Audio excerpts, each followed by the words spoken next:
जय भीम, नमो बुद्धाय. सर्वांना सगळ्यांचं स्वागत आहे या ठिकाणी.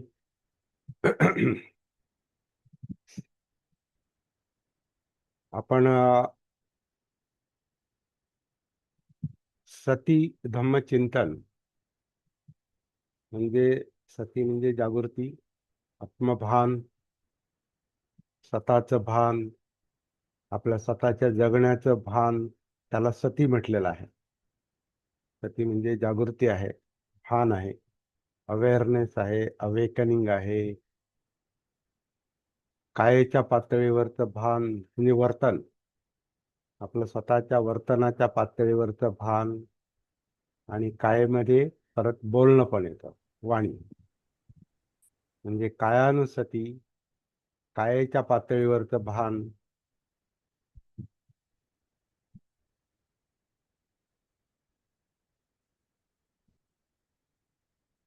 आपली काया जिवंत आहे, डेड काया नाही. दिसते तशी नाही ती, त्याच्यामध्ये जीव आहे. आपली काया, आपलं शरीर जसं दिसतं तसं ते नाही, ते जिवंत आहे. जिवंत आहे म्हणजे त्याच्यामध्ये हालचाली आहेत, काहीतरी मुवमेंट्स आहेत. श्वास आहे, हृदय आहे, पचनक्रिया आहे.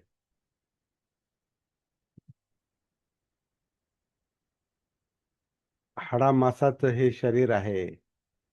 त्या हाडामासामध्ये जीव आहे. आणि तो जीव म्हणजे आपला मेंदूतून निघालेल्या सगळ्या मज्जासंस्थेच्या नसा, ज्याला आपण नर्वस सिस्टम म्हणतो, मज्जासंस्था. आपण जिवंत आहोत. ही काया, ही बॉडी जिवंत आहे. आणि ही कशावरून आपल्याला कशावरून कळतं? जाणीवांमुळं जाणवतं आपल्याला आपण जिवंत आहोत. आपली डोळ्याची हालचाल आपल्याला जाणवते. आपण बोलताना आपली जीभ हलते, ओठ हलतात, गाल हलतात. इथे काहीतरी अपडाऊन होतं स्वरयंत्रामध्ये. आणि आपलं बोलणं ज्या प्रकारचं असतं, त्यातला आवाज ज्या प्रकारचा असतो, तो प्रकार आपल्याला जाणवतो. आपलं बोलणं उथळ आहे की सखोल आहे, ते इथून वर येतं की खाली आहे, की फुफ्फुसातून येतं का पोटातून येतं.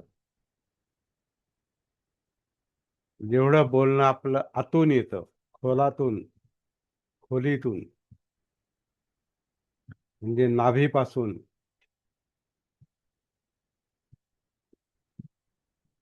तर ते गंभीर असतं. त्याला एक प्रकारचा बास असतो. बास बास म्हणजे त्याच्यामध्ये कंपन असतात. आ,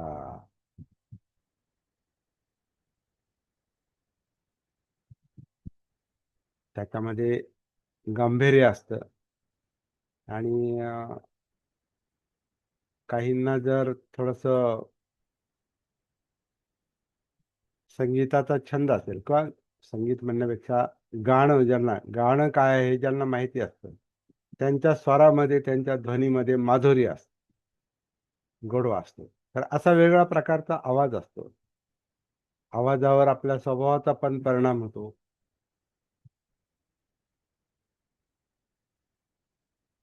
तर कायेतल्या कायेतला हा जिवंतपणा.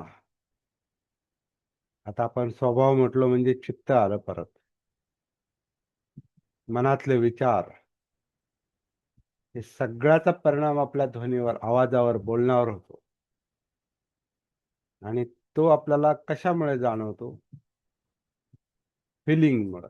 फिलिंग म्हणजे वेदना. म्हणजे आपण त्याला मराठीमध्ये जाणीवा म्हणतो. तर तर त्या जाणीवांमुळे आपल्याला जाणवतं की ही काया काय आहे, या कायेत काय आहे, काय काय आहे. त्या जाणीवा सुद्धा जाणीवांमुळेच जाणवतात. वेदना, वेदनानुसती आपण म्हणतो ना, त्या जाणीव आपल्याला त्याच्यामुळे जाणवतात आणि त्याच्यात सुखदुःख असतात मुख्यतः. आणि तिथं खरं आपलं काम असतं. कारण आपलं हे सगळं करण्याचा मुख्य उद्देश म्हणजे दुःखमुक्ती आहे. आपलं जीवन हे तणावमुक्त करणं, दुःखमुक्त करणं, सरळ करणं, व्यवस्थित करणं. जे वाकडं-तिकडं आहे, जे गुंतागुंतीचं आहे, जे प्रेशर खाली चाललंय, तर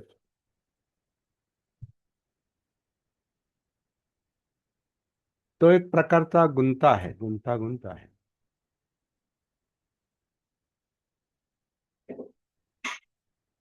आणि तो गुंता आपल्याला जाणवत नाही. म्हणून आपलं जीवन आपल्या हातात नसतं, आपलं वर्तन आपल्या हातात नसतं. आपलं आपलं वर्तन हे चित्तानुसार चाललेलं असतं आणि चित्त म्हणजे संस्कार, मन म्हणजे संस्कार. ते आपल्याला जाणवतात वेदनांमुळे, जाणीवांमुळे. तर जसं आपण कायेमध्ये शिरतो, तसतसं आपल्याला ह्या गोष्टी हळूहळू जाणवतात. आणि जेवढी आपण सतीची जागृतीची प्रॅक्टिस करतो, तेवढं आपल्याला खोलामध्ये, आतमध्ये शिरता येतं, हाडामासात उतरता येतं.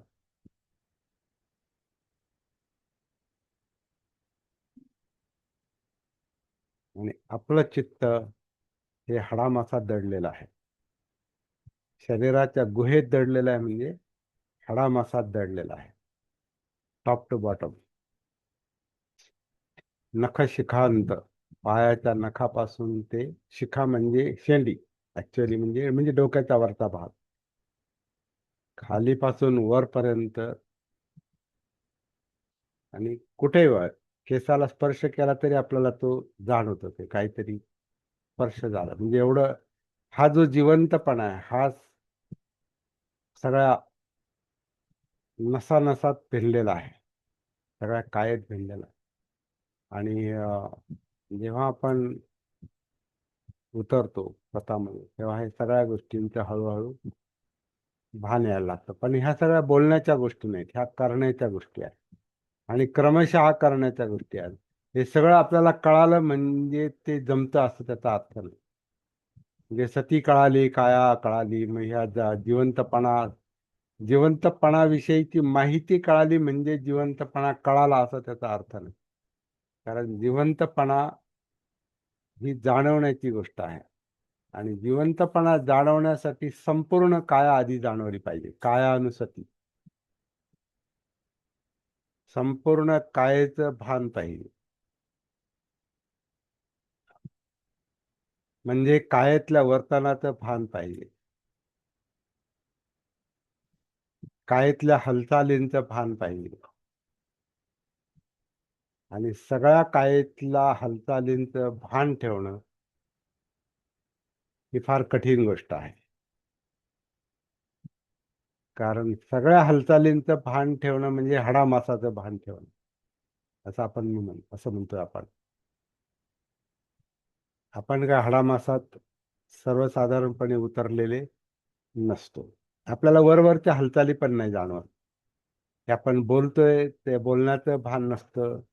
आपल्या समजा, आता माझंच सांगितलं, मी माझ्याविषयी बोललो. आता माझं भान कुठपर्यंत आहे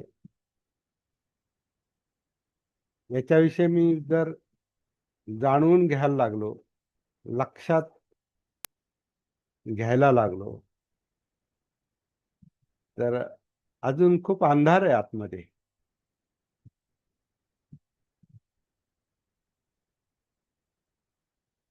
70% 80% गोष्टी जाणवत नाहीत.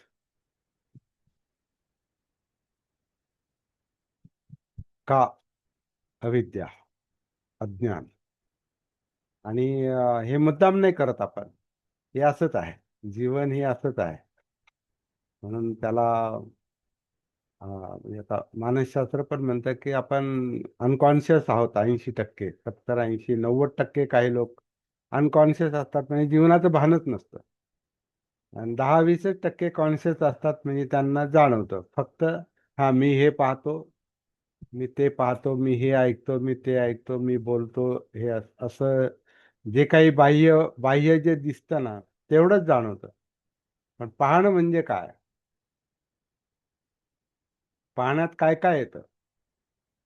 पाहण्यात खूप गोष्टी येतात. पाहण्यात फक्त डोळे नाहीत, फक्त चक्षु नाहीत. बुद्धाच्या भाषेत फक्त चक्षु नाहीत. पाहण्यामध्ये चक्षु विज्ञान येतं. विज्ञान म्हणजे पाहण्याची क्रिया. दिसताना फक्त डोळे दिसतात, त्या फार फार तर ती समोरची आपल्याला काय म्हणतात ती बुबुळं दिसतील. पण त्या ह्या डोळ्यांना दिसतं म्हणजे काय होतंय ते नाही आपल्याला माहिती. म्हणजे चक्षु विज्ञान आपल्याला माहिती नाही. त्याचं ऐकू येतं कळतं, पण ऐकणं म्हणजे काय? ऐकणं कळतं. श्रोत्र इंद्रिय कळतात म्हणजे कान कळतात, त्यातला आवाज पण कळतो. पण आवाज कसा काय येतो हे नाही माहिती. म्हणजे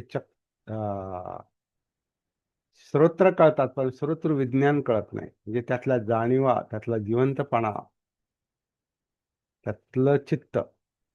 कारण प्रत्येक इंद्रियात चित्त आहे. परत विज्ञान आहे म्हणजे चित्त आहे. गंध आपल्याला कळतो, परंतु गंध कळतो कसा काय?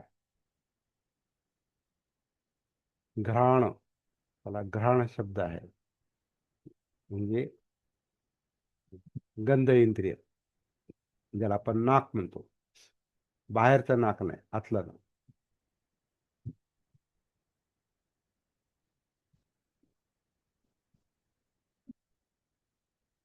घ्राण कळतं पण घ्राण विज्ञान कळत नाही. जीभ कळते, चव कळते, पण चव कशी लागते म्हणजे जिव्हा कळते पण जिव्हा विज्ञान कळत नाही. काया कळते, त्वचा. आता ही काया वेगळी. अंतर्बाह्य काया, हिला काया म्हटलंय, ती अंतर्बाह्य काया आहे.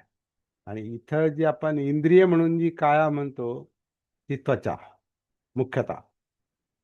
कारण त्वचेला स्पर्श होतो. कुठे स्पर्श करा, त्वचेला स्पर्श होतो. आणि तो स्पर्श ज्या प्रकारचा असतो त्या प्रकारचं ते स्पर्श ज्ञान. म्हणजे इथं काया कळते पण कायेतलं जे विज्ञान आहे ते नाही कळत. का? आपण कायेमध्ये नाहीत. आता ही दुसरी काया, आता ही आतली काया, कायेतली काया. असा एक शब्द प्रयोग आलेला आहे आनापानसती सुत्तामध्ये. तो एक आपला अभ्यासाचा प्रमुख विषय आहे असं समजा. अनेक प्रमुख विषयापैकी प्रॅक्टिकल विषय आनापानसती सुत्ता आहे. आणि बहुतेक सगळ्यांकडे ते पुस्तक जरा वेगळं भाषांतर केलेलं पुस्तक असेल. छोटंसं पुस्तक आहे. इथं नवीन पैकी आता फक्त अरविंद केदारे आहेत, त्यांना ते माहिती नाही, बाकीच्यांना माहिती आहे.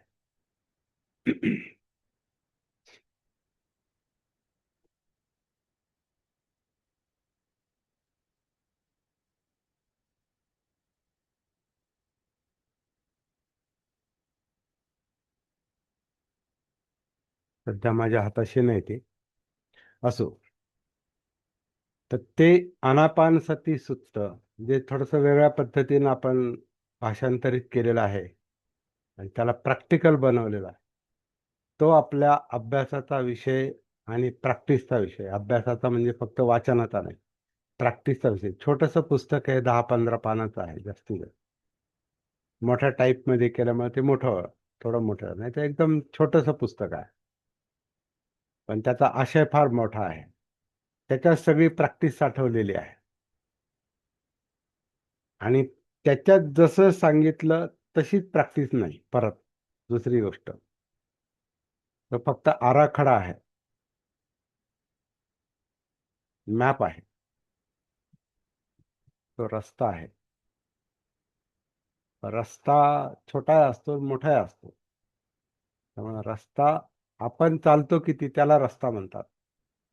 आपल्याला रस्त्याविषयी माहिती किती आहे ते तो रस्ता नाही, चालतो किती.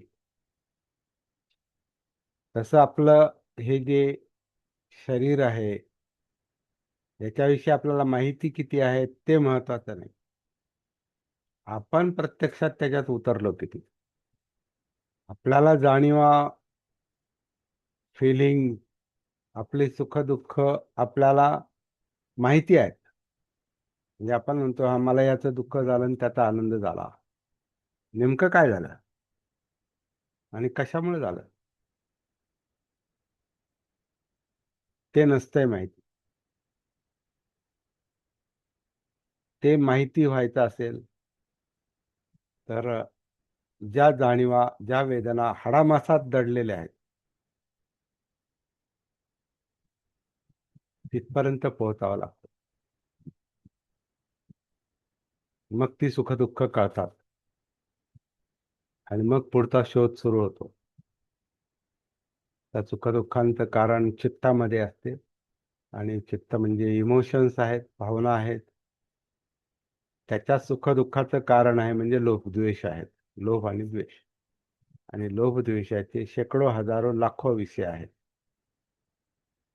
याच्यानुसार आपली विचार प्रक्रिया काम करते, मेंदू काम करतो, मनोधम्म आपल्याला दिसतात की त्याच्यात काय चाललंय. जेव्हा ते दिसतात तेव्हा ती सती असते, जागृती असते. आणि जिथं जागृती असते तिथंच धम्म असतात. नाही तर नुसत्याच शारीरिक मानसिक क्रिया आहेत त्या आहेत पण आपल्याला नाही माहिती काय आहे. म्हणजे धम्म नाही माहिती. मन जाणवत असेल पण मनात काय काय आहे आणि काय काय चाललंय म्हणजे त्याच्या सगळं जीवनच आलं. सगळ्या जाणीवा, सगळ्या वेदना, सगळ्या फिलिंग आपल्याला जितक्या जास्तीत जास्त खोलात विस्तारित हाडामासातलं आपलं त्या जाणीवा, ते जीवन जितकं आपल्याला जास्त जाणवेल तितकं जीवन आपल्याला जास्त लक्षात येतं. आणि मग आपल्याला कळतं आपण कोण आहोत आणि आपण काय आहोत आणि आपल्या सवयी काय आहेत, आपलं बोलणं काय आहे, आपलं वागणं काय आहे. तिथून पुढे शिलाचरणाला सुरुवात होते खऱ्या अर्थाने. शील आधी येतच नाही. शील, समाधी, प्रज्ञा हा क्रम चुकीचा आहे हे आपण पुन्हा पुन्हा म्हणतो. ते आचार्य बुद्ध घोषांची ती निर्मिती आहे आणि त्याचीच कॉपी सगळे लोक करतात आणि ते चुकीचं आहे. खरा क्रम जो आहे हा किती उशिरा येतोय आता बोलता बोलता लक्षात येत असेल. शिलाचरण मला जोपर्यंत माझं भानच नाही, माझी मला समजच नाही, मी शिलाचरण करूच शकत नाही. मी मनाचा गुलाम आहे, मी चित्ताचा गुलाम आहे, मी भावनांचा गुलाम आहे, विचारांचा गुलाम आहे. त्याच्यानुसार वर्तन चालतं आणि त्याच्यानुसार मी जगतो आणि मी असं का करतो हे मला माहिती नाही. का? माझा माझ्याशी संपर्क नाही, मला माझी सती नाही, भान नाही आणि म्हणून वर्तन कळत नाही आणि म्हणून शिलाचरण होत नाही.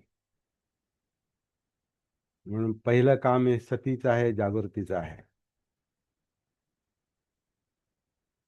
कधी कधी आज सकाळीच माझ्या समोर एक प्रश्न निर्माण झाला की खरंच अष्टांग मार्गाची शिकवण बुद्धांची जगासाठी पहिली शिकवण आहे का? नाही वाटत मला तसं. आता हा पुन्हा वादाचा मुद्दा होऊ शकतो, कारण ग्रंथात तर असं लिहिलंय आणि सगळेच म्हणतात बुद्धांचं पहिलं प्रवचन धम्मचक्क प्रवर्तन सुत्त आणि त्याची पहिली शिकवण अष्टांग मार्गाची. ती असेल पहिली शिकवण अष्टांग मार्गाची पण ती जगासाठी नव्हती, सगळ्यांसाठी नव्हती. ती कोणासाठी होती? ती पंचवर्गीयांसाठी होती. आणि पंचवर्गीय कोण होते? ते आधीच अनेक वर्ष तपश्चर्या करून फसलेले लोक होते, सिद्धार्थ गौतमांसारखे. सिद्धार्थ गौतमांच्या ज्या पहिल्या साधना होत्या सुरुवातीच्या, त्याच्यातले ते सहचारी होते, ते 5 वर्गीय. म्हणजे ते अनेक वर्षे शोध घेत होते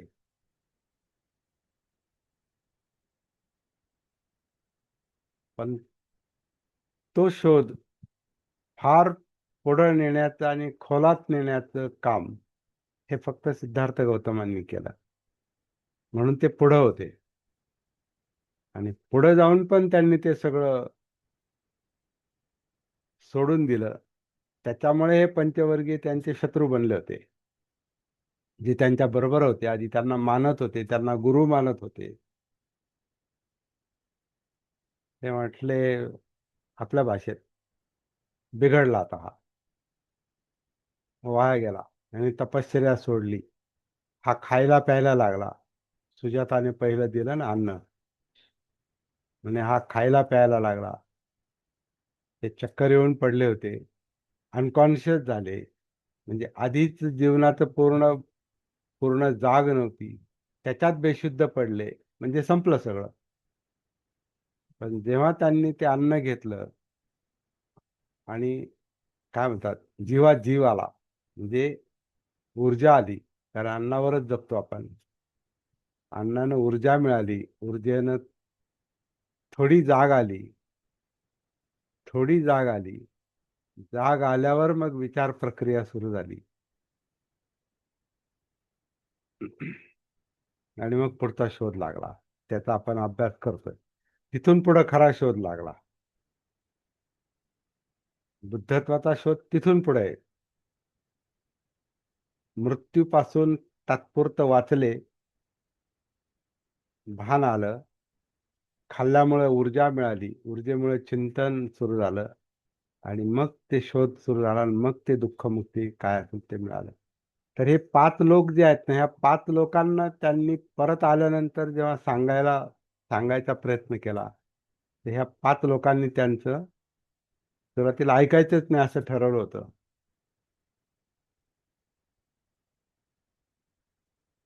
तर त्यांना ते सम्यक दृष्टीपासून सुरुवात केली सांगायला. जीवनाची 2 टोकं आहेत, कामसुखल्लिकानुयोगो अत्थ किल मथानुयोगो, आणि माणसं अशी अशी जगत असतात.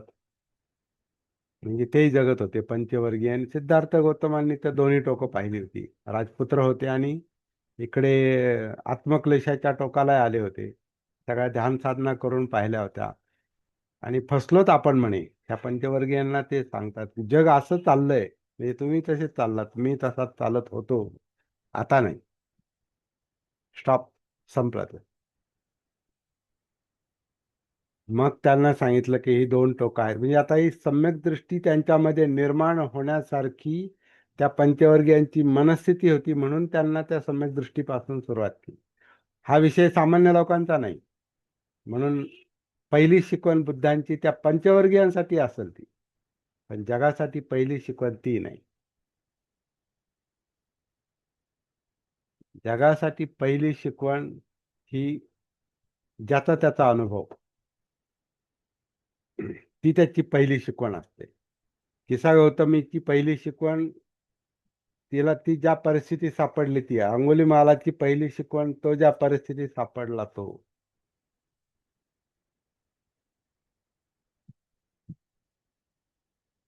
आपल्यासाठी पहिली शिकवण कोणती?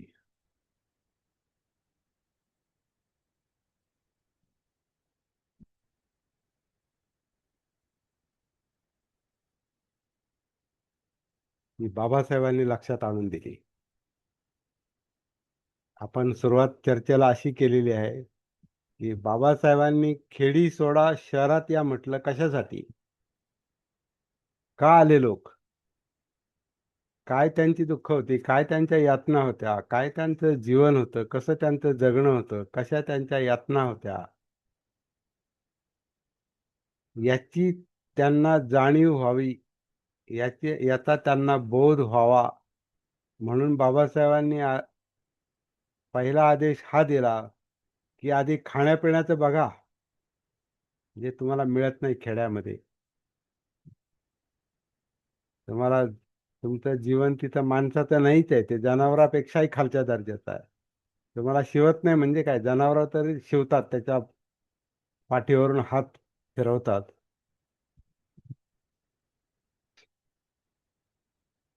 त्यांचं शेण उचलतात, त्यांच्या लेंड्या काढतात, कारण त्याच्यातून दूध मिळतं.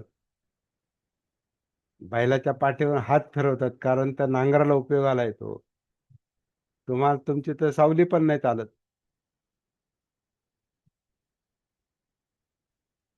आणि तुम्हाला शिवत पण नाहीत.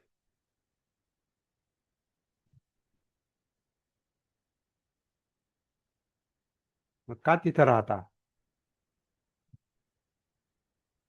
सोडा, खेडी सोडा, शहरात या. म्हणून आपले लोक 2 पिढ्या 3 पिढ्या पूर्वी काही लोक, चौथी पिढी सुरू झाली आता. 2 3 4 चौथी पिढी पण मोठी होत चालली. म्हणजे आता एक कधीची गोष्ट आहे ही. बाबासाहेबांची चळवळ सुरू झाली तेव्हापासून. बाबासाहेब स्वतःच, त्यांचे वडील किंवा बाबासाहेबांची धडपड चालली होती मुंबईला येण्यासाठी. अगदी लहानपणीच सातारच्या एसटी स्टँडवर त्यांनी हमाली केली.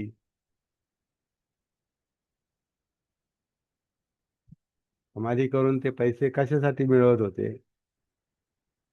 मोठ्या शहरात जायचे. ती जाग त्यांना तेव्हाच आली होती. त्या इथं काही खरं नाही.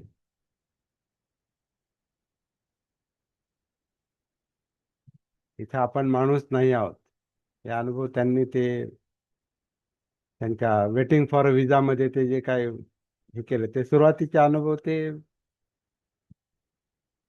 त्यांचे स्वतःचे साताऱ्यातलेच होते काही. अजून शाळेतले अनुभव आहेत, बरेच अनुभव आहेत, पण त्यांनी ते 4 मुख्य अनुभव त्यांनी ते वेटिंग फॉर अ विजा मध्ये सांगितले. तर ते जे लहानपणचे अनुभव जे आहेत, तिथंच त्यांना तो अंधार दिसलेला आहे, कारण ते जागे होते, मुळात जागृत होते, भानावर होते, जीवन समजत होतं त्यांना. त्यामुळे इथं काय निभाव लागणार नाही म्हणून त्यांनी स्वतःच आधी मुंबईचा रस्ता धरला. त्यांच्या वडिलांनी तर आधीच आर्मीत असल्यामुळे आधी त्यांना ग्रामीण भागातले चटके त्यांना फारसे नव्हते, हे बाबासाहेबच कबूल करतात. तरी सुद्धा जेवढे काही त्यांना होते तेवढ्यानं ते जागे झाले. आणि मग त्यांना ते त्याच्यातून समाजाचं पण भान आलं की समाज कसा जगत असेल. असो, पण सुरुवात जी बाबासाहेबांची जी झालेली आहे ती शहराकडे येण्याची झालेली आहे. गावं सोडून शहराकडे या. का? तर तिथं तुम्हाला शिवाशिव कमी होईल. तुमचा पोटा पाण्याचा उद्योग तुम्हाला सापडेल काही ना काही. आता काय, हे लोक गावं सोडून तिथं आले तर बहुतेक हमालीच करत होते. झोपडपट्ट्यांमध्ये जिथं जमेल तिथं जागा धरली त्यांनी. त्याच जागा अजून आहेत, अजून आहेत त्या जागा. 4 पिढ्यांच्या जागा अजून तिथंच आहेत त्या झोपडपट्ट्यात. तिथं भले वस्ती, काही ठिकाणी वस्ती झाली, मोठी बिल्डिंगा झाल्या, 10 10 15 15 मजली तिथं बिल्डिंगा उभ्या झाल्यात, अजूनही होतील आता. झोपडपट्ट्या निर्मूलन जेव्हा होईल तेव्हा तिथं बिल्डिंगा उभ्या, पण जागा तीच आहे. तिथं इतिहास दडलेला आहे. त्या पुढच्या पिढ्या भानावर असतील तर तो इतिहास वाचतील, कळेल त्यांना तो. आणि तो कळाला पाहिजे. हे आपण सांगितलं पाहिजे पुढच्या पिढ्यांना. हे आपण झागडाल करतो, नाही नाही नाही, ते जुने दिवस नको. जुने दिवस हे दुःखी होण्यासाठी जुने दिवस नाही आठवायचे. त्याच्यातून मोकळं कसं व्हायचं, कारण त्याच्यात त्याच्या संस्कारातून आपले वाडवडील जगलेले आहेत. ते संस्कार घेऊन तगून राहिलेले आहेत, जिवंत राहिलेले आहेत, आणि त्यांनी आपल्याला जगवलेलं आहे.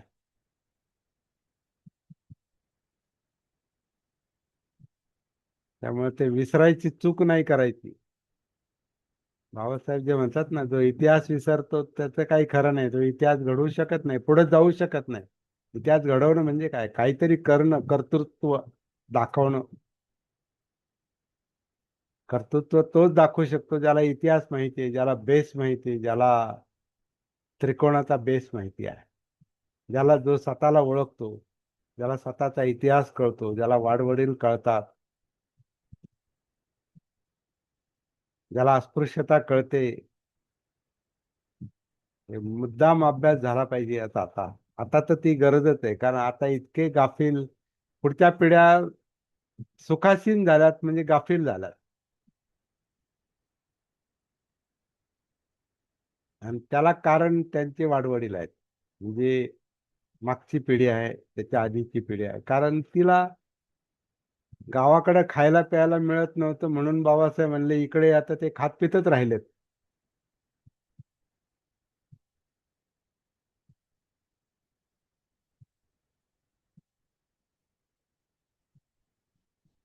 म्हणजे आधी जनावर मोकाट असतात, त्यांना काहीच नसतं आणि ते मोकाटच असतात ते. पण त्यांना कुठं खायला प्यायला मिळालं, कुणी त्यांना एखादा खाऊ पिऊ घालणारा मिळाला, मालक मिळाला, तर ते खात पितच राहतात. मग तो मालक त्यांचा कसा वापर बाकीचं काही नाही, आपल्याला खायला प्यायला राहायला मिळतं ना, बस झालं. ते तुम्ही नाकात व्यसन कोंबा, नाही तर तुम्ही गोठ्यात बांधा, नाही तर काय मिळतं ना खायला. तसं माणसांची परिस्थिती एकदा सुखासीन झाले का मग दुःख विसरायला पाहतात, पण दुःख विसरू शकत नाही. दुःख हाडामासात दडलेलं आहे, संस्कारात दडलेलं आहे, चित्तामध्ये दडलेलं आहे, आपल्या मनामध्ये दडलेलं आहे. त्या जाणीवा आहेत, त्या यातनादायक आहेत, म्हणून आपण त्याला हाईड करायला पाहतो, त्याला लपवायला पाहतो. आणि मग आपण म्हणतो नाही नाही नाही, हे आपण आपल्या पुढच्या पिढ्यांना हे वाटायला नाही आलं पाहिजे. तो हेतू चांगला आहे, पुढच्या पिढ्यांना दुःखी करा असं त्याचा अर्थ नाही. परंतु वास्तवात त्यांना ज्ञान होईल, याचं भान त्यांना आलं पाहिजे, त्यांना सती आली पाहिजे, त्यांना कळालंच पाहिजे. त्याच्याशिवाय त्यांना आपण कोण आहोत हे कळत नाही, बेस कळत नाही, त्रिकोणाचा बेस कळणार नाही. म्हणजे आपण कोण आहोत व्यक्तिगत पातळीवर आणि सामाजिक पातळीवर. सामाजिक पातळीवर का विचार करावा लागतो आपल्याला? कारण जातीने आपण एक आहोत. माना नाही तर नका मानू. आता आपण बौद्ध मार्ग, आपली भाषा बदलत चाललेली आहे, आता बदलणारच आहे. बाबासाहेबांनंतर, दीक्षेच्या नंतर ती आयडेंटिटी आपली बदलत चालली, तर आपण त्या आयडेंटिटी मध्येच अडकत चाललोय आणि इतिहास विसरत चाललोय. बाबासाहेबांनी इतिहास विसरायला नाही सांगितला. इतिहास विसरू शकत नाही. इतिहास जिवंत असतो आपल्या संस्कारामध्ये. ते किती त्याला हाईड करा, तो सतीनं जाणलाच पाहिजे. म्हणून आपण हा जो काही अभ्यास करतो, हा पुस्तकी अभ्यास नाही चालला. आता धम्मपदाचा पण अभ्यास करतो आपण, ते काय आपल्याला पांडित्य नाही मिळवायचं. मला किती अक्कल आहे, मला किती धम्म समजलंय, धम्मपद समजलं, त्याच्यासाठी तो अभ्यास नाही. ते झाला, आता ती एक फेज झाली, म्हणजे माझं स्वतःच म्हणतो. झालं, कळालं आता. ते तुम्ही शाळेत तुम्हाला पाली होतं म्हणून धम्मपद, हा ठीक आहे, मिळालं. त्याचा उपयोग काय केला, हा माझ्या पुढे प्रश्न आहे. पुढे तुम्ही धम्मपदाचा अभ्यास केला, धम्मपदाचं रेकॉर्डिंग झालं, ते लाखो लोक ऐकतायत. लाखांच्या घरात लोक ऐकतायत ते धम्मपद, पाली हिंदी धम्मपद. पण माझं काय झालं, हे गाथा मला माहिती आहे, त्याचा अर्थ माहिती आहे, त्याचं थोडंफार व्याकरणही कळतंय, अर्थ कळतो, त्याच्यावर चर्चा पण करू शकतो आपण, प्रवचन पण देऊ शकतो. पण माझं जीवन मला समजलं का? धम्म म्हणजे जागृतीला जे दिसतं ते त्याला धम्म म्हणतात. सतीला जे दिसतं, म्हणून सतीनंतर धम्म विषय येतो सप्तबोध्यांगामध्ये. अष्टांग मार्गाने ती सुरुवात होत नाही, ती सती सप्तबोध्यांगानच होते. म्हणून मी म्हणतो की अष्टांग मार्गातलं काय म्हणतात, अष्टांग मार्ग हे पहिलं प्रवचन, चार आर्य सत्य आणि अष्टांग मार्ग, ते पंचवर्गीयांसाठी होतं, जगासाठी ते पहिलं प्रवचन. कारण ते मुळातच दिले अशा लोकांना की जे आधी शोधत होते, आणि त्यांना सिद्धार्थ गौतम जाणत होते, म्हणजे बुद्ध त्यांना ओळखत होते.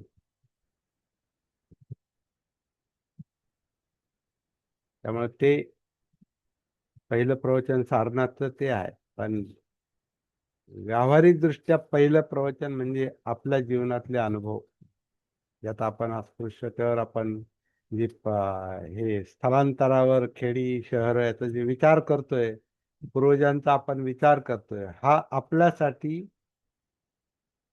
हे पहिलं प्रवचन आहे, पहिला विषय आहे. कारण माझी जडणघडण त्याच्यातून झालेली आहे. माझ्या मुलाबाळांची जडणघडण जरी त्यांना थेट अनुभव नसले ते, तरी माझ्या जातीय परंपरेचा माझ्यावर झालेला परिणाम हा माझ्या मुलांवर 100% असणार. स्वभावाच्या निमित्तानं किंवा आणखीन काही वर्तनातून, किंवा आता मी जे काही 70-71 वर्षे ज्या पद्धतीनं जगलो, जे कार्य केलं, जे काही मला जमलं ते जसं जमलं तसं, गाफील अवस्थेत, जागृत अवस्थेत करायचं म्हणून किंवा मुद्दाम केलं म्हणून, ते जे काही केलं त्या सगळ्याचा परिणाम माझ्या मुलांवर होणारच आहे, पुढच्या पिढ्यांवर. हे प्रत्येकासाठी लागू आहे, माझंच नाही. प्रत्येकाने विचार करायचा, आपण कसं घडलो आणि आपल्या वर्तनानुसार, वागण्यानुसार, परिस्थितीनुसार, कोणतीही परिस्थिती असेल, आपली सामाजिक परिस्थिती असेल, आर्थिक असेल, राजकीय असेल, आपल्या नोकरीची परिस्थिती असेल, काय असेल ती सगळी परिस्थिती जी आहे, त्या सगळ्या परिस्थितीचा परिणाम आपल्या मुलांवर झालेला आहे.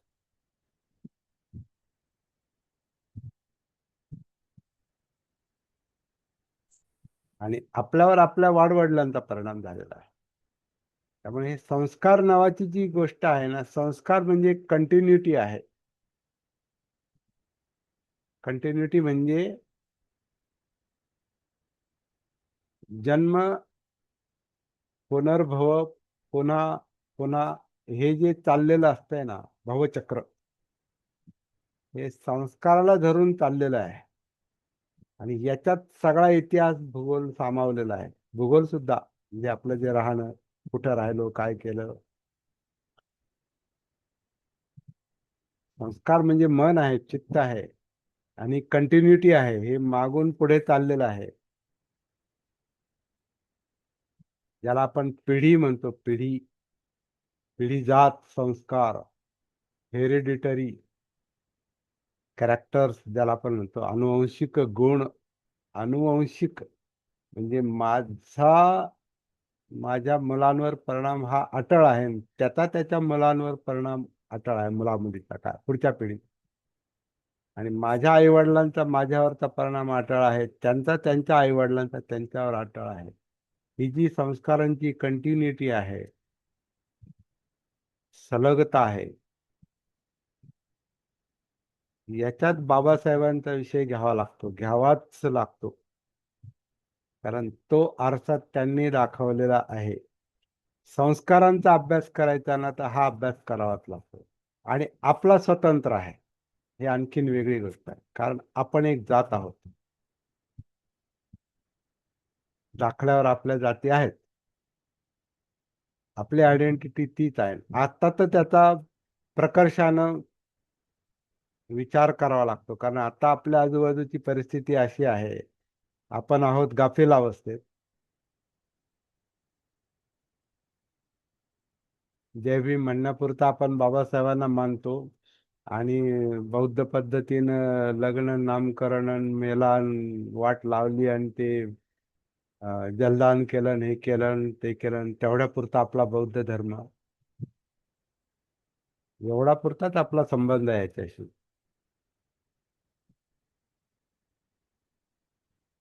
बाबासाहेबांशी आणि बुद्ध धर्म आपण आपल्यात शिरलोच नाही. व्यक्तिगत पातळीवर तर, व्यक्तिगत पातळीवरच शिरलो नाही आपण, तर समाजात काय शिरणार आहे. त्यामुळे बाबासाहेबांनी समाजाचा ज्या पद्धतीनं विचार केलाय, तो विचार आपल्याला करताच येत नाही, करूच शकत नाही. कारण आपण आपल्याशी कनेक्टेडच नाही. आपण घुसलो ह्या ह्या तंबूत, त्या तंबूत, त्या तंबूत, त्या तंबूत. पाश्चिमात्य तंबूत, भारतातल्या वेगवेगळ्या तंबूत, थायलंडच्या तंबूत, इकडच्या तंबूत, चायनीज तंबूत किंवा ह्याच्यात जपानीज तंबूत आणि काय काय कुठं कुठं कलरफुल तंबू आपले. जीवन त्याच्यात नाही, कपड्यात जीवन नाही आणि परिस्थितीत जीवन आहे. जीवन हे आपल्या संस्कारात आहे. आपण कोण आहोत, काय आहोत याचं भान, याची सती, हा विषय आहे.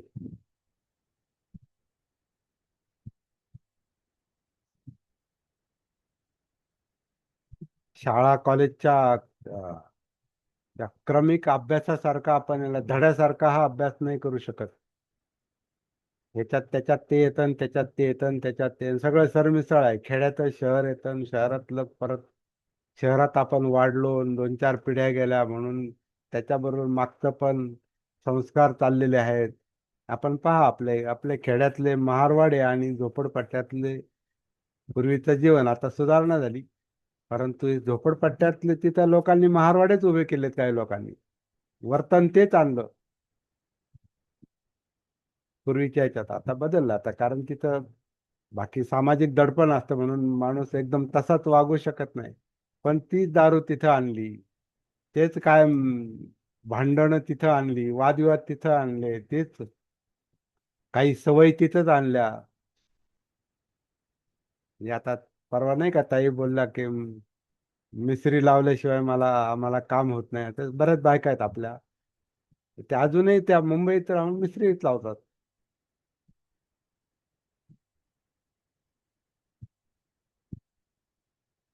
मिसरी लावल्याशिवाय संडासलाच येत नाही काहींना.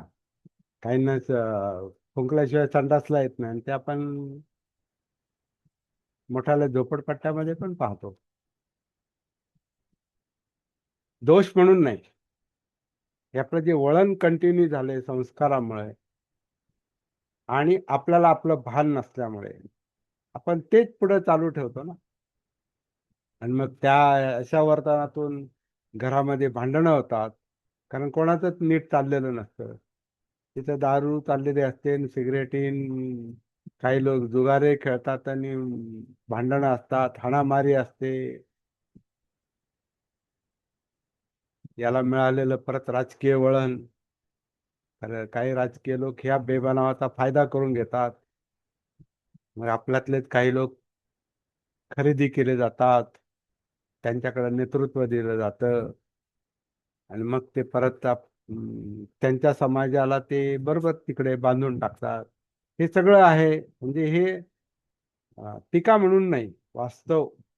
कारण जगायचं आहे ना, माणसाला पहिलं पडलेलं असतं जगायचं कसं. मग जगण्यामध्ये तत्व, धम्मन, बाबासाहेब जाऊ द्या तिकडे. काही लोकांचा तर असा विचार आहे, ते जाऊ द्या. आपलं जगणं बघा आधी. आपल्याला खायला प्यायला मिळतंय ना, तेवढंच बघा. कोणामुळे मिळतं तेवढंच बघा. ते फार निष्ठान, शीलन, तत्वन ते नका बघू. जगायचं बघा. ते ह्या हतबलतेमुळे हे सगळं जुन्या परंपरा, जुने संस्कार हे नवीन रूपानं काम करतात, सुधारित रूपाने, रिव्हाइज, अपडेट अपडेट केलेले ते संस्कार असतात आपले. त्याच्यात जरा एक फार सुशिक्षितपणा पण असतो जरा, त्याच्यात ज्ञान असतंय, त्याच्यात जग पाहिलेलं असतं. पण बऱ्याचदा करतो तेच जे आपण आधी करत होतो किंवा आपले वाडवडील करतात. थोडाफार त्याच्यात येतच ते, स्वभावाच्या निमित्तानं, वर्तनाच्या निमित्तानं, सवयींच्या निमित्तानं.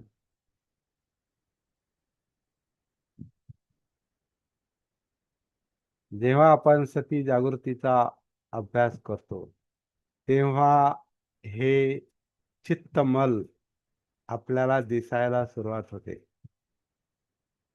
आपला मलवग्गू धम्मपदाचा अभ्यास चाललेला आहे.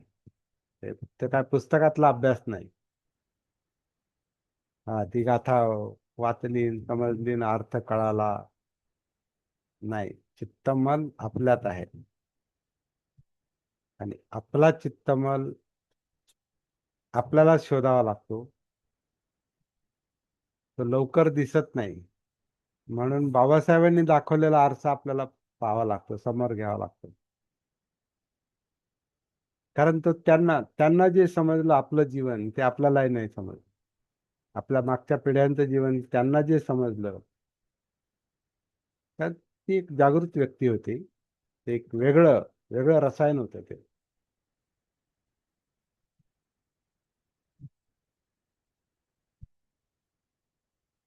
आणि बुद्धानं ते एकूण जीवनाचंच उत्खनन केलं. प्रत्येकाच्या जगण्याचं उत्खनन केलं आहे. म्हणून बाबासाहेब म्हटले, बुद्ध माझ्यापेक्षा 100 वर्ष पुढे आहे.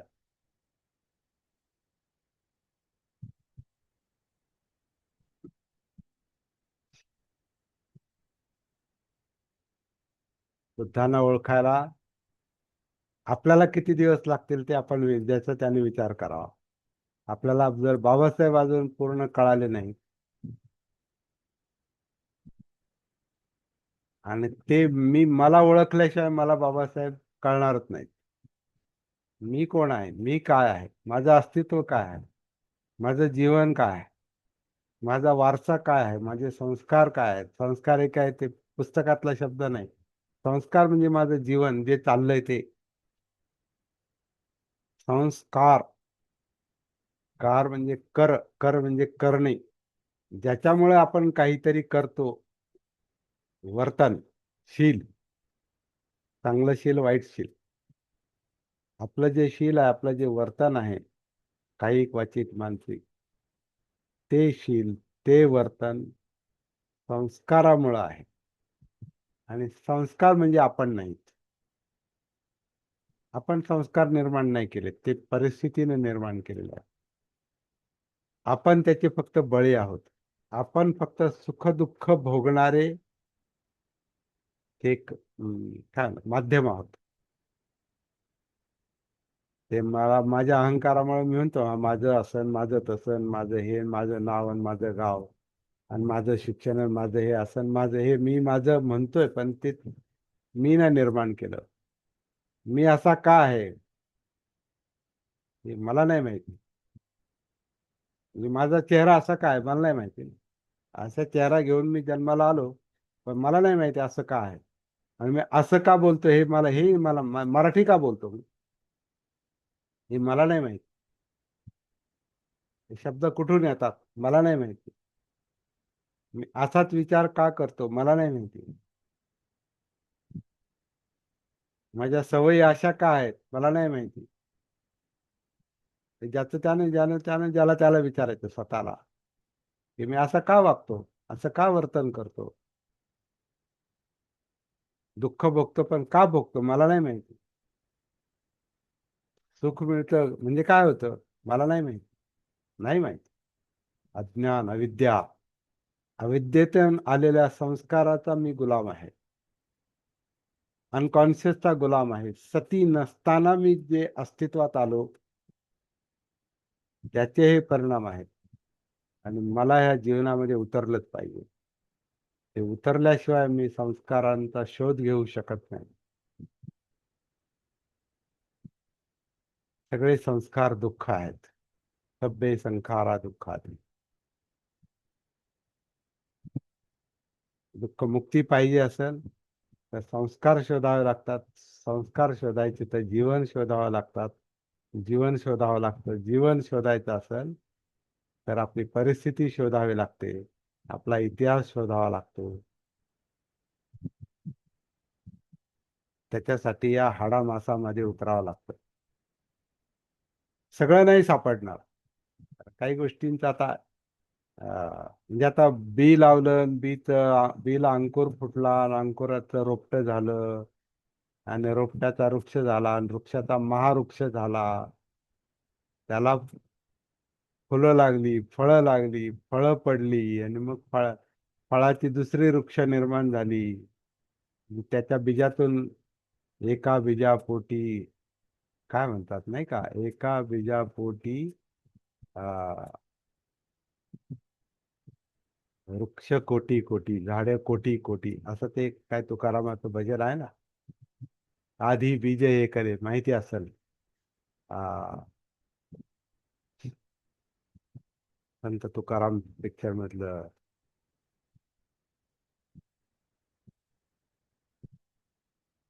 युट्यूबवर शोधा. आधी बीज एकले, बीज अंकुरले, रोप वाढले. आणि मग ते पुढे म्हणतात एका बीजापोटी फळे कोटी कोटी. मग त्याच्यातून अनेक वृक्ष निर्माण होतात, पुढे होतच राहतात. तुम्ही मूळ बीज शोधू शकत नाही. मागचं सगळंच नाही शोधू शकत, कारण त्याचं रूपांतर झालं, ट्रान्सफॉर्मेशन झालं. पण एक गोष्ट,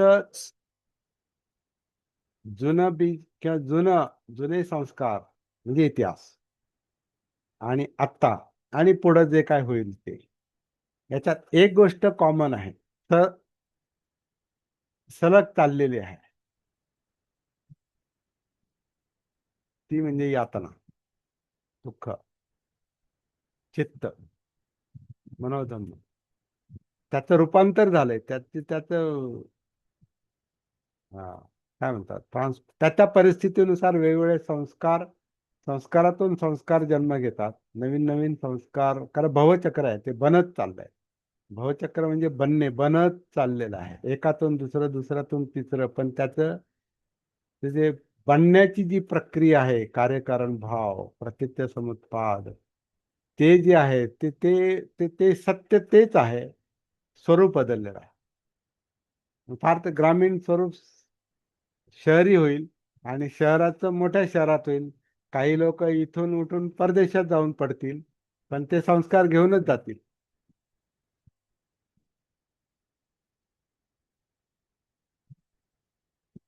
कालच एक थोडीशी चर्चा झाली. आपले एक मित्र परदेशात आहेत म्हणे. ते परदेशात, ते इथे इथे झोपडपट्टीत राहायचे तेव्हाही दारू प्यायचे, आणि तिथे जाऊनही दारूच पितात.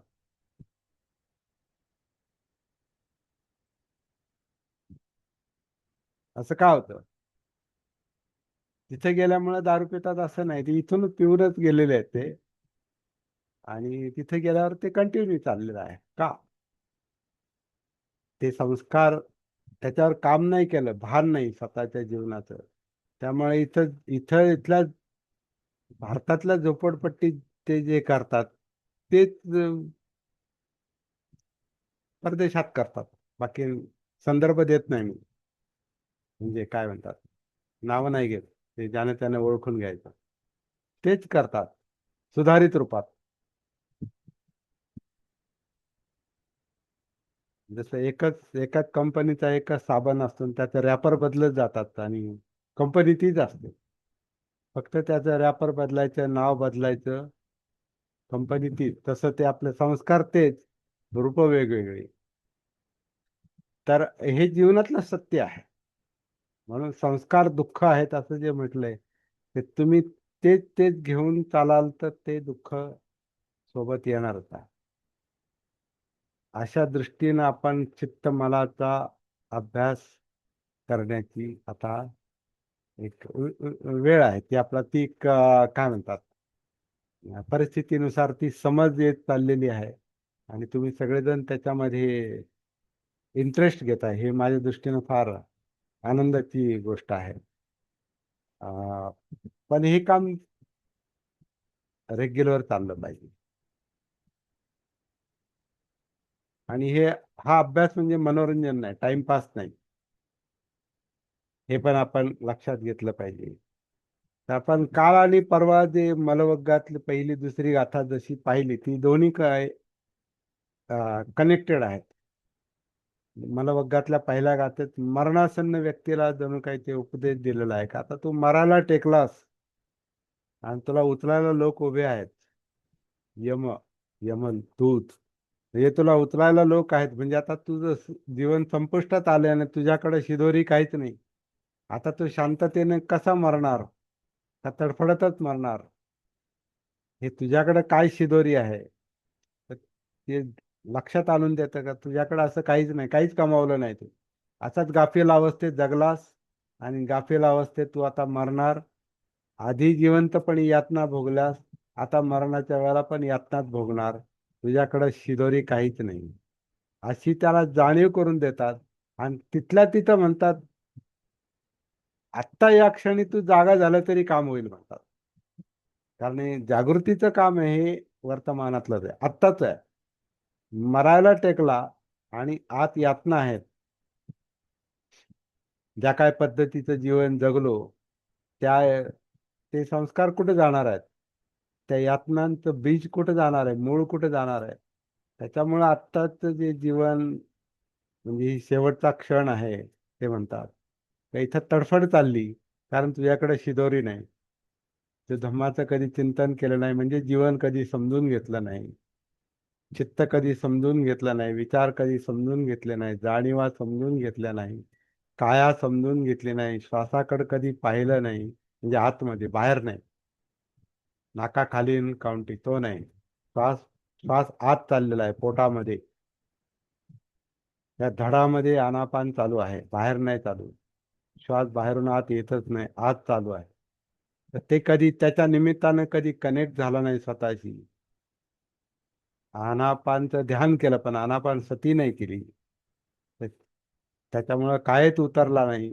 त्याच्यामुळे वर्तन समजलं नाही, जाणीवा समजल्या नाहीत, वेदना समजल्या नाही, सुखदुःख समजलं नाही, चित्त समजलं नाही, विचार प्रक्रिया समजल्या नाही.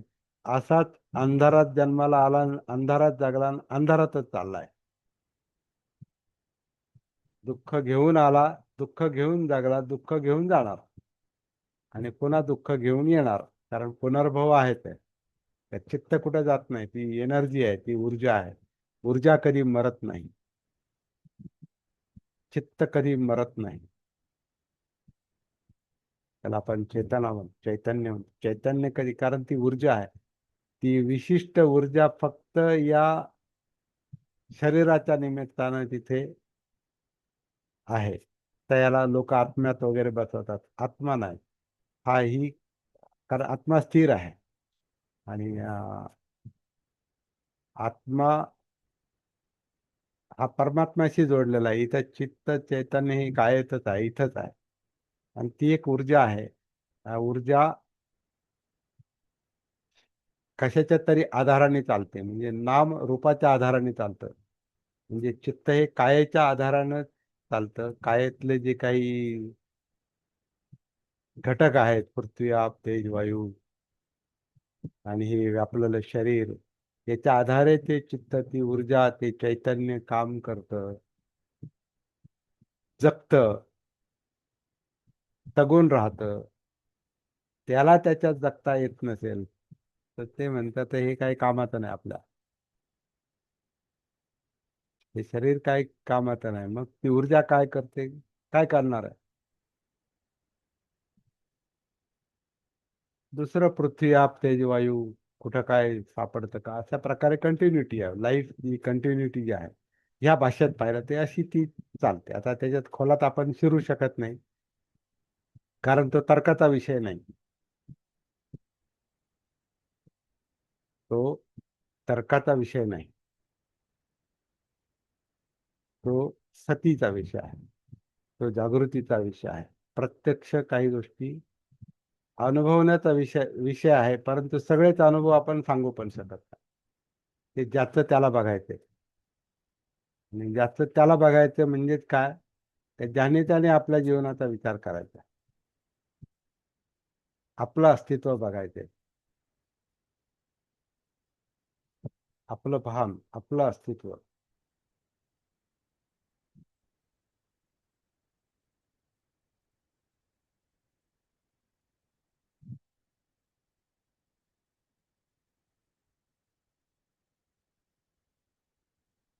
आणि त्याच्यात हे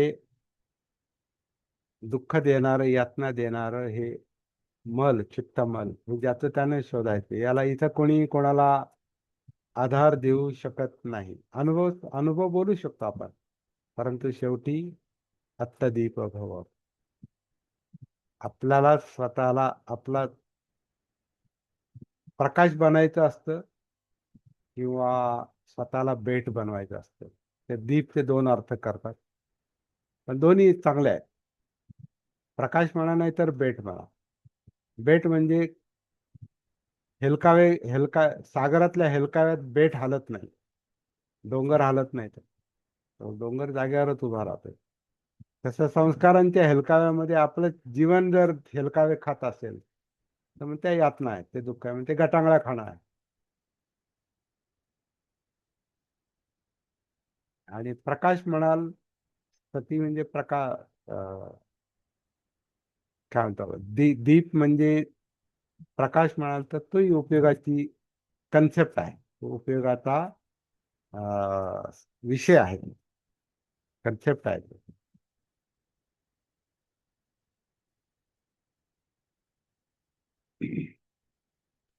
तर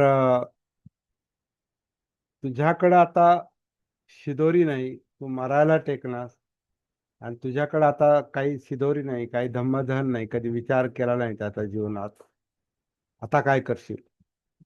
तरी म्हणतात आत्ता इथं हेही पस्तिको, इथंच ये, आत्ताच जागा हो आणि स्वतःला दीप बनव म्हणतात, म्हणजे भेट बनव. असं ती एक पुढची गाथा सांगते. म्हणजे सतीला, हा मी आधी किती ध्यान केलं, नंतर किती, याला काही महत्व नाही. आत्ता या क्षणात जागे आहोत का आपण? नस नसू जागे तर जागृतीचा अभ्यास करतो का आपण? ही काया आतून आत आन करते, अपान करते, पोटात उतरून आपण अनापान पाहतो का? या धडात उतरून आपण अनापानचं जी ती क्रिया चाललेली आहे, आन आणि अपान जे आहे, ही क्रिया चाललेली आहे. आन अपान ही क्रिया आहे, ही मुवमेंट आहे, हालचाल आहे. तो सतीचा विषय आहे. त्यातली हवा हा सतीचा विषय आहे.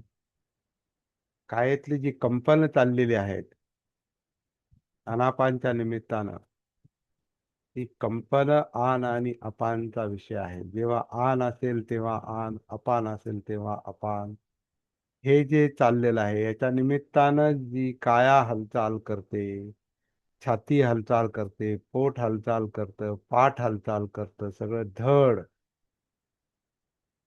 भात्याप्रमाणे हालचाल करतं, अनापान करतं, तो सगळा सतीचा विषय आहे. आणि त्याच्या निमित्तानं, त्या श्वासाच्या निमित्तानं आपण कायेमध्ये उतरतो, म्हणजे जिवंतपणात उतरतो. म्हणजे अनापान सतीतून आपण कायानुसतीमध्ये उतरतो, आणि मग पुढचं काम सुरू होतं, जे आपण मगाशी आपण पाहिलं, किंवा अजून आपल्याला काही गोष्टी पाहायच्यात. पण ज्याने त्यानं अशाच प्रकारची प्रॅक्टिस करून स्वतःमध्ये उतरायचं आहे आणि स्वतःला ओळखायचा प्रयत्न करायचा आहे, जाणायचा प्रयत्न करायचा आहे. आणि जाणणं हे जाणीवांमुळे आहे, वेदनांमुळे आहे. म्हणून वेदनांचं भान, वेदनानुसती. आणि मग चित्त हे पण वेदनांमुळे जाणवतं, आणि विचार पण वेदनांमुळे जाणवतात, श्वास पण वेदनांमुळे जाणवतो, डोळ्यांच्या हालचाली पण जाणवतात, ऐकणं जाणवतं, गंध जाणवतो, स्पर्श जाणवतो, चव जाणवते, सगळं जीवन आपल्याला जाणवतं. म्हणून हा जाणीवांचा अभ्यास आहे. जाणीवांचा बोध, बोधी, बुद्ध, याच्यात बुद्ध आहेत. हे जे काम चाललेलं आहे, हे बोधीचं काम म्हणजे बुद्धाचं काम आहे. म्हणजे बुद्ध आपल्यातच आहे, म्हणून बुद्धं शरणं गच्छामी इथंच आहे. आणि त्यांना जे दिसतं, जागृतीला जे दिसतं, ते धम्म आहे, तेही वर्तमानातले आहे. बुद्धाला धम्म दिसतात म्हणजे काय? वर्तमानात आत्ता काय चाललंय, श्वासाच्या पातळीवर, कायेच्या पातळीवर, जाणीवांच्या पातळीवर, चित्त, मनो, धम्म, डोळे, कान, नाक, जीभ, त्वचा, वर्तन, बोलणं, काया, वाचा, मन, हे जे जगणं जे चाललेलं आहे सध्या वर्तमानात, त्याचं भान, जिवंतपणा, हा हा सतीचा विषय आहे. इथंच बुद्ध आहेत, इथंच धम्म आहे. आणि जे लोक या मार्गावर आहेत ते संघ आहेत. तर ते संघ म्हणजे संघटना नाही, संघ म्हणजे रजिस्ट्रेशन नाही, संघ म्हणजे संस्था नाही. संघ म्हणजे चिवर पण नाही, संघ म्हणजे पांढरे कपडे नाहीत, संघ म्हणजे कपडे, कुठलाही बाह्य नाही, अंतरंग आहे. संघ हे अंतरंग आहे. आणि ते जे लोक ह्या मार्गावर आहेत ते जाणतात बरोबर, एकमेकांना ते ओळखतात बरोबर, आणि ते नैसर्गिक गुणधर्म आहे तो.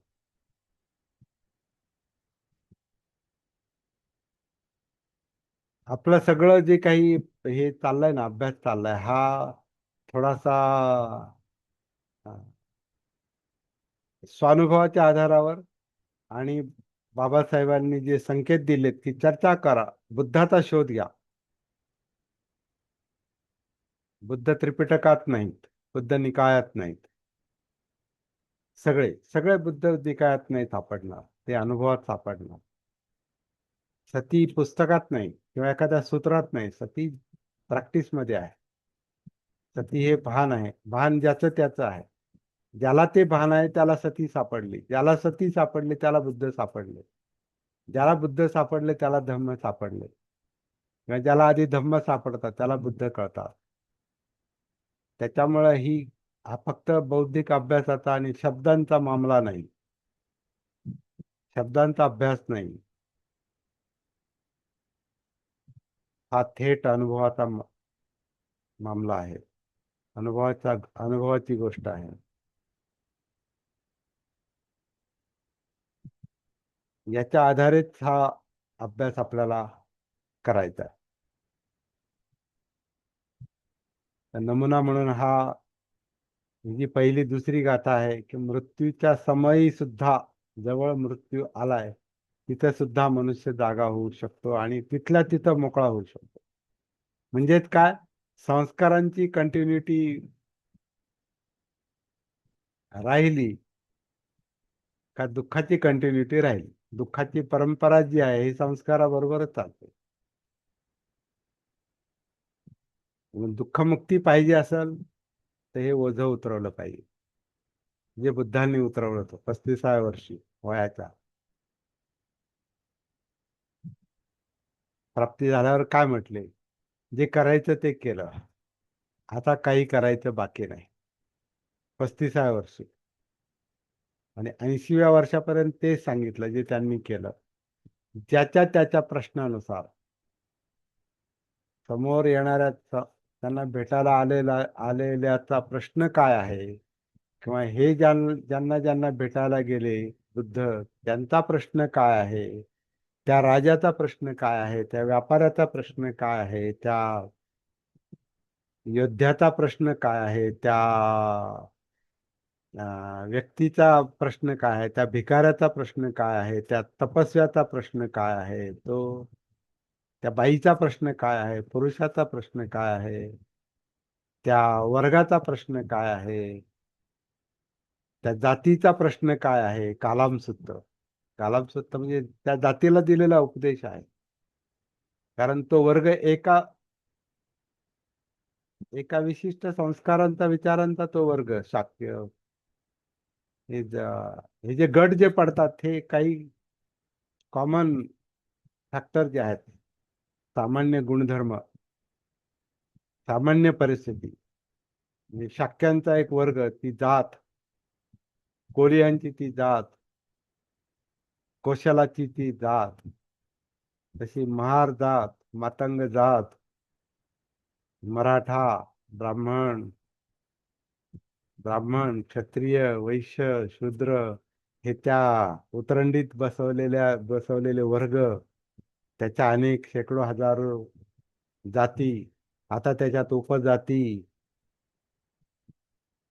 आणि आता भारताचा प्रश्न, त्यांचे दाखले, आणि आता त्यांच्या नोंदी, खाणेसुमारी, जनगणना, जात दाखवा. ते म्हणतात आता जात दाखवा, तुमची जातीचे नोंद करा. मग आता वेगळे लोक वेगळ्या पद्धतीनं लोक चालवत आहेत. आणि काही ना, आता कालच वाचलं, बौद्ध धर्म लिहा, जात महार लिहा.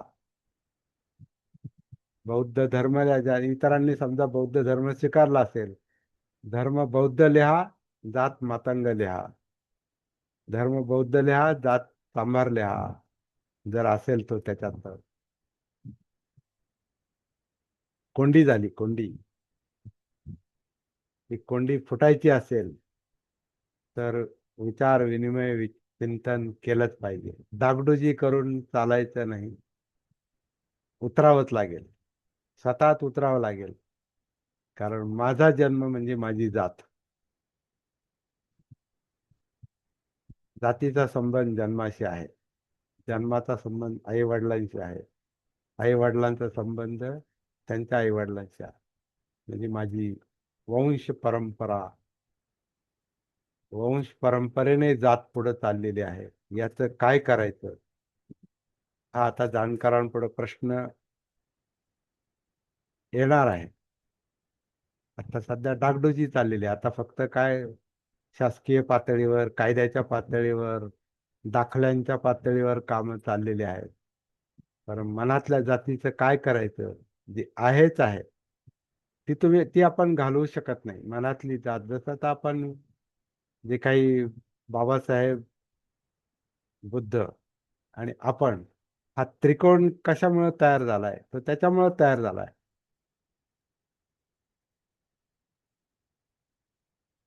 तर आपण स्वतःहून तयार नाही केला, ते तसंच आहे. आता काही लोक म्हणतात कशाला त्याच्यात अडकून पडायचं, आपण बहुजनांचं काम करू. करा तुम्ही, पण ते सक्सेसफुल होत नाही. हे बाबासाहेबांनी सिद्ध करून दाखवलेलं आहे. ज्या जातीत आपला जन्म झाला त्या जातीचा उद्धार करणे हे याची ज्याला जाणीव आहे, म्हणजे हे ज्याला कर्तव्य वाटतं, ते धन्य होत. कारण व्यावहारिक प्रश्न येतो इथं. तो व्यावहारिक प्रश्न स्थलांतर करून आणि नामांतर करून आणि देशांतर करून सुटत नाही. बाबासाहेब परदेशात शिकले, इथे येऊन अस्पृश्यताच भोगावा लागली. म्हणून तर त्यांच्यातला तो वेगळी शक्ती त्यांच्यात ती निर्माण झालेली आहे. कारण म्हणे नुसतं शिक्षण घेऊन आणि बाहेरच्या देशात जाऊन नाही काम भागणार. इथंच काहीतरी आहे, ते सोक्ष लावला पाहिजे. इथंच हेही पस्तिको, इथंच या आणि इथंच पहा. आणि मग पहिल्या भाषणातच ते म्हणतात, तुमची जात तुमच्या जन्माशी जखडलेली आहे. जातीनेच पात्रता अपात्रता आणि जातीनेच पवित्रता अपवित्रता निर्माण केलेली आहे. पहिलंच भाषण माणगावचं.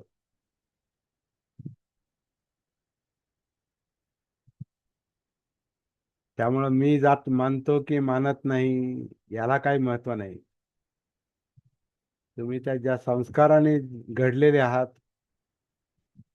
आणि ज्या संस्काराने बिघडलेले आहात, ते सगळं वास्तव सत्य उघड्या डोळ्याने म्हणजे जागृतीपूर्वक लक्षात घ्यावं लागेल. पुढचा चित्त मला आपण उद्या शोधू. आता आज मला जरा याच्याच निमित्तानं काही वेगळ्या गोष्टी बोलायची इच्छा निर्माण झाली, ते मी बोललो.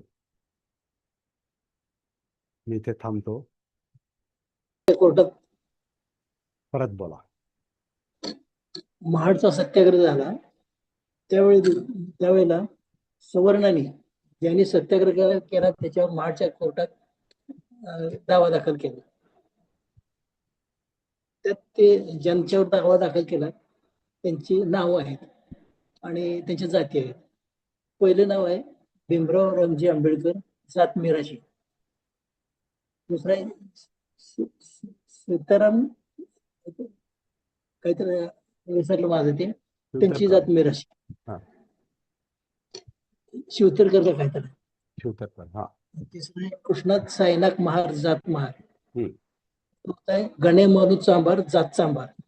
आता बाबासाहेबांचं मिराशी आहे, कृष्णात साईनाथ महार हा महार आहे. म्हणजे कसं महारांच्या उपजाती होत्या का? हो, आजही आहेत ना. त्याला काय सोमवंशी वगैरे ते महारातल्या त्या काही उपजाती होत्या, आजही आहेत. तुम्ही आता विदर्भात गेले तर महारातले बरेच 7, 8, 10 काहीतरी जाती आहेत, उपजाती जास्त असतील, पण ज्याची चर्चा चालते त्या ह्या 7, 8 उपजाती आहेत महारातल्यात. लाडवण कोडवण काय आहे ते मला माहिती नाही, अभ्यास नाही माझा त्याचा. आणि असं म्हणतात ते एकमेकांमध्ये सोयीसंबंध करत नाही, बौद्ध होऊन पण काही, बाबासाहेबांची बौद्ध होऊन सुद्धा.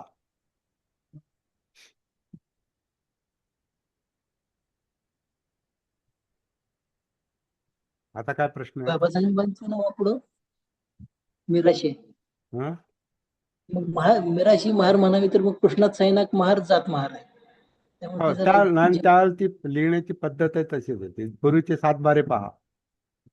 हा, पूर्वीचे 7 बारे जे आहेत ना, 40, 50 वर्षापूर्वीचे, 60 वर्षापूर्वीचे, 70 वर्षापूर्वी 7 बारे पाहिले का? माझ्या आजोबांचं महार कृष्णाजी कोंडाजी महार असं ते दाखल्यात उल्लेख येतो. म्हणजे जातीचे ते 7 बारे म्हणजे जातीचे दाखल्यासारखंच वाटतंय ते. जातीय जमिनीचे दाखल्यावर दाखले. नावं सुद्धा व्यवस्थित लिहिली नाहीत. हं? जातीय दाखल्यावर म्हणजे शाळेत नावं सुद्धा व्यवस्थित लिहिली नाहीत. मी एक वाचलं होतं बघा, हो. डिग्या काश्या महार, हम्म. दिगंबर लिहिलं नाही, डिग्या काश्या महार. हम्म. म्हणजे आपले जे 7 बारे होते ना, हे जमिनीचे पण दाखले आहेत आणि जातीचे पण दाखले आहेत जणू काही पूर्वीचे. आता हे वंशावळ शोधतात ना, वंशावळ ती आपण सगळ्यांनी शोधली पाहिजे. म्हणजे आता मी शोधली, कारण माझं एक कानूरच्या जमिनीचं काम होतं. त्याच्या निमित्तानं ते सगळं काय 8 काय म्हणतात त्याला, 8 ना, अं, नाही का, फेरफार उतार्यामध्ये ते सगळं मागची वंशावळती त्याच्यात दिसली, तर त्याच्यामध्ये महार उल्लेख आहेत, जुने दाखले जे आहेत.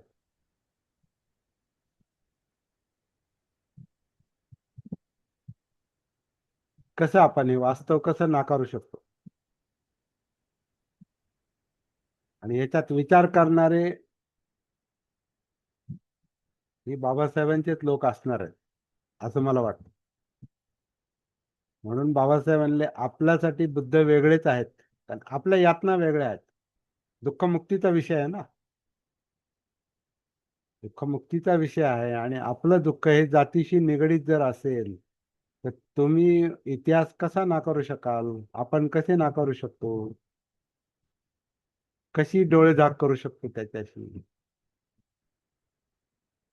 सांगता येत नाही. पुढचं आंदोलन ह्या विषयाला धरून होईल की आमचं हे काय भानगड आहे, हे कुणी निर्माण केलं. आणि त्याच्यापेक्षा महत्वाचा मुद्दा, हे मी का धरून ठेवतो आता?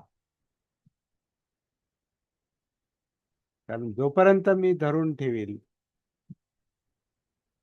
आणि जोपर्यंत माझ्यात तसे संस्कार आहेत, तोपर्यंत मी जातीची परंपरा चालू ठेवायला मी पण कारणीभूत आहे ना.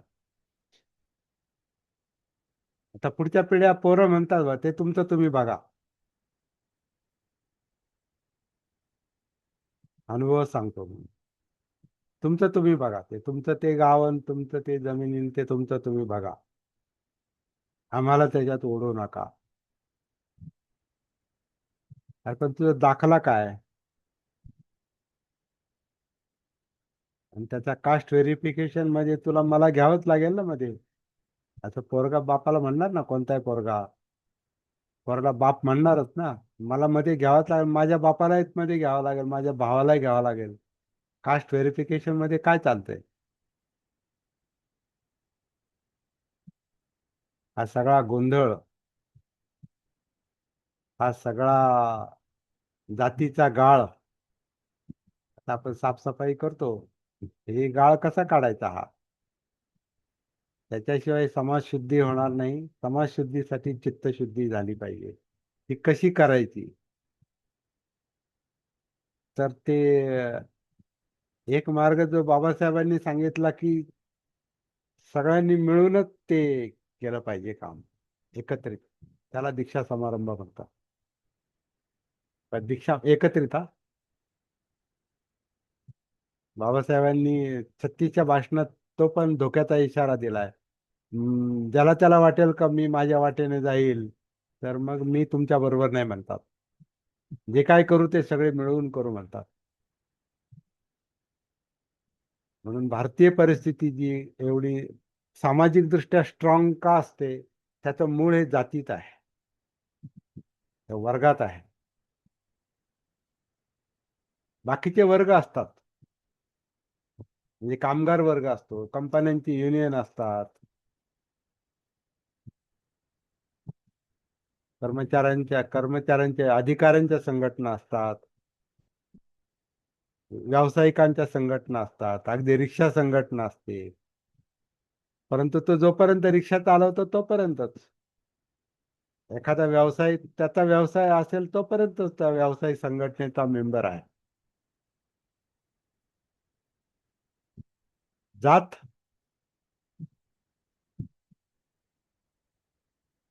जात तुमच्या हातात नाही. जात म्हणजे जातीचा संबंध जन्माशी जोडलाय, आणि जन्मानं ती कदाचित ती व्यावहारिक अडचण असेल, म्हणजे माणसांच्या नोंदी ठेवण्यासाठी वगैरे वगैरे, पण हे मानसिक रोग बनलाय ना. हा मानसिक आजार बनलेला आहे. त्याच्यामुळे भेदाभेद आहे, त्याच्यामुळे उच्चनीचता आहे, त्याच्यामुळे अस्पृश्यता आहे, त्याच्यामुळे शिवाशिव आहे, आणि त्याला धर्माची जोड दिली परत.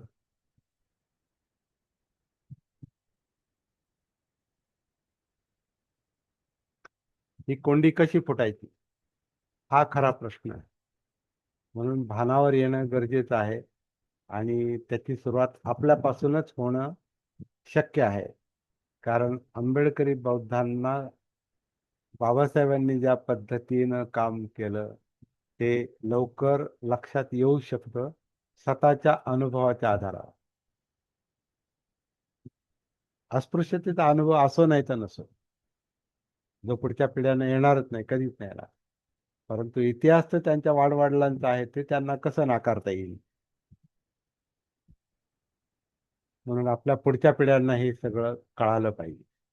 त्यांची ऐकायची इच्छा नसणार आहे, हे तितकंच खरं, पण याच्यावर चर्चा चालू राहिली पाहिजे. जाती परत बरं जातीच्या संदर्भात जे आपलं विश्लेषण केलं ते खरं आहे. आणि जोपर्यंत भारतामध्ये म्हणजे असं मी धर्माच्या बाबतीत जास्त हे करू शकत नाही, पण हिंदू का नाही? धर्म जोपर्यंत आहे का नाही करू तोपर्यंत शकत? जाणार नाही. का नाही करू शकत? नाही नाही बोलायचं धाडस करावंच लागेल. हा बाबासाहेबांनी नाही केलं, नाही, आपल्याला काय धाड पडली? नाही नाही, धाडसच आहे. हा उल्लेख केला म्हणजे धाडसच झालं ना आता. हा हा, काय भ्यायचं नाही, तर काय काय भ्यायचं जात नाही. कारण ज्यांनी आपण म्हणतोय निर्माण केल्या, जाती निर्माण केल्या, त्यांच्यातही भरपूर जाती आहेत.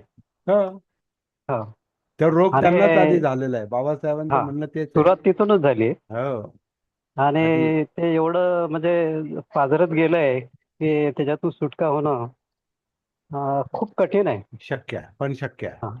हो शक्य आहे, कसं पण कसं काय ते येणारा काळ ठरवेल ते, पण शक्य आहे ते. ती आपल्याला सुरुवात जास्त प्रश्न निर्माण बाबासाहेबांनी करून दिलेली आहे. ती सुरुवात ते आपल्या लक्षात, अजून आपल्याला बाबासाहेब लक्षात नाही आले, कारण आपण आपल्यालाच लक्षात नाही घेतलं अजून. आपलं आपल्याला आत्मभानच नाही, आपल्याला आपल्या जगण्याचं भानच नाही. आपलं गाफील जगणं आहे. नशेत खाओ पिओ आयश करो, बाकी सोडा. आजचा दिवस चाललाय ना, गेलाय ना, आणि आता 71 वर्षे गेली ना माझी, आता कितीक राहिलं? जाऊ असंच मरून. असं आज पिढ्याना पिढ्या विचार करत चाललेत लोक. आज एकच गाथा पूर्ण केली का आपण? हे काही नाही केली पूर्ण, ती पूर्ण होणार पण नाही लवकर. आधीचं पण 37. कुठं धम्मपद थोडंच 200 किती गाथा झाल्या आतापर्यंत? 200 आता 237 ना. 37वी आज घ्यायची होती, परंतु आज नाही, त्याला हात नाही घालता आला, एवढा नाही? विषय रंगला अच्छा अच्छा, होता. हा, तर आता म्हणजे सुरुवात 236 नाही केली गाथा. आज.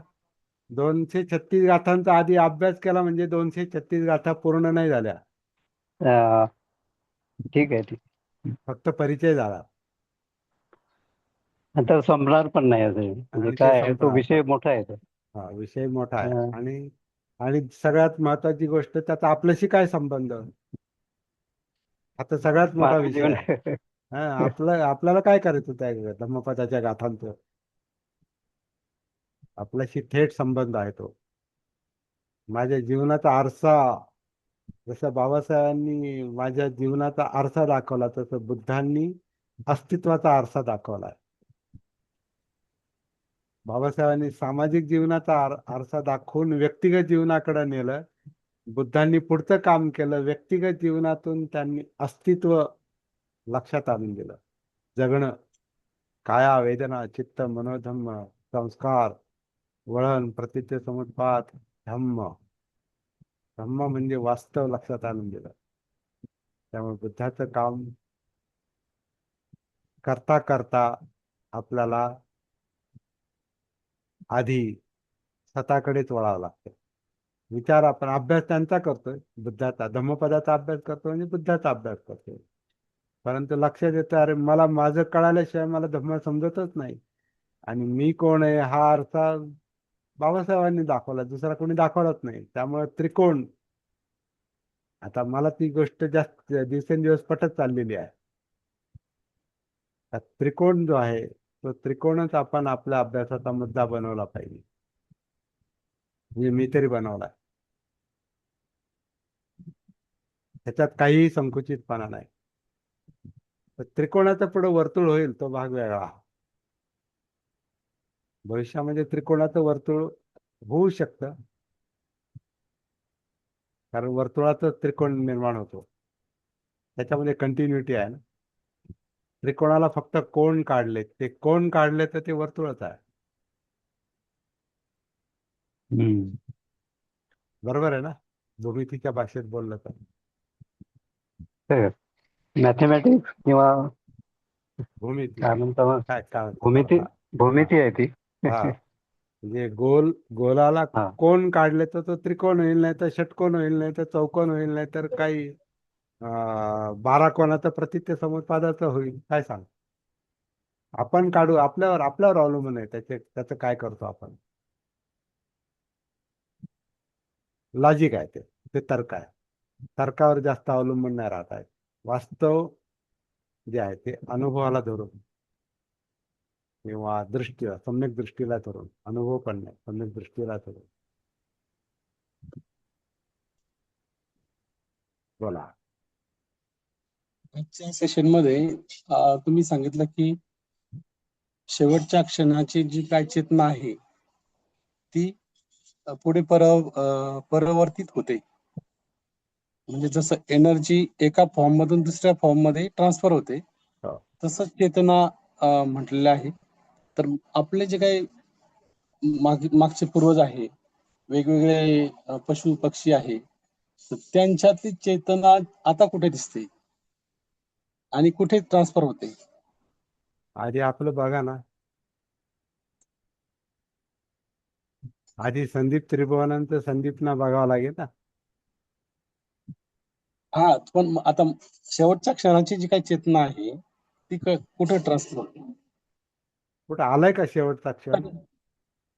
चित्ताची जी काही आलाय का तो क्षण? आता आणि अनेक लोकांचे येऊन गेलेत ना. नाही, त्यांचे आलेत. आपला आलाय का? हा व्यक्तिगत प्रश्न आहे हा. हा. सगळ्यांचं शेवट नाही बघत बसायचं, आपल्याला आपला शेवट बघायचा. आपला शेवट किंवा आपलं जगणं. हा. शेवट याचा अर्थ एकदम टोकाला जाण्याची गरज नाही, आत्ताचा क्षण. कारण तो शेवटचा क्षण सुद्धा आत्ताचाच असणार आहे, वर्तमान. त्याच्यामुळे तर्कानं तो शोध नाही लागत की आता काय तुमचा प्रश्न आहे, पती पत्नी आणि काय म्हटलं तुम्ही, तर ते चेतना ट्रान्सफॉर्म कशी होते? मग काय माहिती नाही ना. ते सांगू शकत नाही. पाणी कसं वाहतं, याला काय उत्तर आहे? पाणी वाहतं म्हणजे काय होतं? वाहताना दिसतंय, वाहतं म्हणजे काय होतं? किंवा तारेतून करंट जातो आणि प्रकाश लागतो. आपल्याला एवढंच माहिती आहे, बटन दाबलं की लाईट लागते. पण काय होतं नेमकं? काय माहिती आहे? पाणी कसं वाहतं काय माहिती? जसं जीवन कसं चालतं काय माहिती आहे? त्याचा भाग आहोत आपण. ते आपल्यात आहे, आपण त्याच्यात आहोत. संस्कार आपल्यात आहेत, आपण संस्कारानुसार जगतो, वागतो, भोगतो सुख दुःख.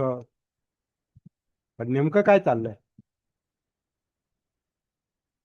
काय माहिती? म्हणून उतरावा लागतो. सती पठाणाचा, सती साधनेचा विषय हा दिसतो मला तरी. आधी उतरा. सिंपल, सरळ, श्वासाच्या निमित्तानं कायेमध्ये उतरा. जिवंतपणा पहा. स्वतःमध्ये उतरायचा आणि स्वतःचा अभ्यास करायचा. त्याच्यातून बाकी सगळा उलगडा होईल. मला माझंच माहित नाही, मी कसं काय दुसऱ्यांचा अंदाज लावणार? अंदाज लावू शकत नाही, कारण हा लॉजिकचा प्रश्नच नाही. लॉजिकला इंद्रियांचे विषय असतात. जे दिसतं, ऐकू येतं, गंध, चव, स्पर्श, इंद्रियांचे जे विषय आहेत ना, ते तर्काचे विषय असतात. हा अनुभूतीचा विषय, आतला विषय हा धड डोळ्याला दिसत नाही, कानाला ऐकू येत नाही, याचा गंध नाही, चव नाही, स्पर्श नाही, असा हा विषय आहे. संस्कार दिसत नाहीत, संस्कार ऐकू येत नाहीत, संस्कारांचा गंध माहिती नाही, संस्कारांची चव नाही, संस्कारांचा स्पर्श नाही. पण तरी संस्कार आहेत हे रिअलाइज होतं, म्हणजे कळतं. कोणाला कळतं? दृष्टीला. समज. समज कशामुळे येते? जागृतीमुळे, सतीमुळे. हे काम कसं चालणार आहे? हे तर्काच्या पातळीवर चालणार नाही. हे थेट उतरा, थेट पहा. हेही पस्तितो. या, उतरा, पहा. पाहणारे बुद्ध आहेत, म्हणजे जागृती आहे. आणि जे दिसतं ते धम्म आहे. त्यामुळे इथं जरा तर्काला आवर घालावा लागेल, तरच उत्तर सापडतील. लॉजिकला बाहेरचे प्रश्न आहेत. बाहेरचे जे मुद्दे आहेत, प्रश्न आहेत, जे दिसतं, ऐकू येतं, गंध, चव, स्पर्श, आणि त्याच्यानुसार चाललेले विचार, मनोविज्ञान, याच्यात तर्क चालू शकतो. आतल्या याच्यामध्ये तर्क नाही, आंतरिक अस्तित्वात तर्क नाही. ते थेट डायरेक्ट रिअलायझेशन आहे. समज आहे, दृष्टी आहे. सम्यक दृष्टी जर असेल तर पुढे आपल्याला त्याची उत्तरं सापडू शकतात. सम्यक दृष्टी म्हणजेच धम्म आहे. धम्म हे सतीला दिसतात, जागृतीला दिसतात. हे थोडंसं आपण परत परत तेच तेच बोलून आपण काय म्हणतात, मूळ धागा पकडायचा प्रयत्न करतो. आपण रोजच्या रोज तेच बोलतोय, खरं म्हणजे एकच गोष्ट बोलतोय, एकच जीवन बोलतोय. पण हे जीवन इतकं विस्कळीत आहे आणि विचित्र आहे, आणि एक कोंडी आहे, गुंता आहे. त्या चित्रपटाच्या भाषेत लोचा आहे सगळा. तर हा गुंता आधी दिसला पाहिजे, म्हणून गुंत्याबद्दलच बोलतोय आपण रोज. जोपर्यंत तो सुटणार नाही तोपर्यंत तेच बोला, तेच जीवन बोला, तेच संस्कार बोला, तेच वळण बोला, जात बोला, समाज बोला, खेडी बोला, शहर बोला, आपलं काम बोला, अर्थकारण बोला, राजकारण बोला, समाजकारण बोला, धर्मकारण बोला. हे सगळ्या गुंतागुंतीत आपलं जीवन अडकलेलं आहे. त्याचं दुःख आहे आपल्याला, त्याचं टेन्शन आहे. त्याच्यामुळे त्याच्या ज्ञानातून काही प्रश्न पण सुटतात, परंतु काही प्रश्न सुटतात आणि काही वाढत राहतात. त्यातला हा जगण्याचा जो मुख्य मुद्दा आहे अस्तित्वाचा, जीवन म्हणजे काय, हा प्रश्न जरा गुंतागुंतीचा आहे. आणि लॉजिक चालत नाही, तर्क चालत नाही. संदीप त्रिभुवनांच्या प्रश्नाला फार मोठं उत्तर आहे, आणि त्यांचा प्रश्न मोठा आहे. हे कसं कळणार? ते असं कळणारच नाही, हे त्याचं उत्तर आहे. ते कळायचं असेल तर त्याच्यात उतरा. डायरेक्ट पहा, थेट जागृती, सती, भान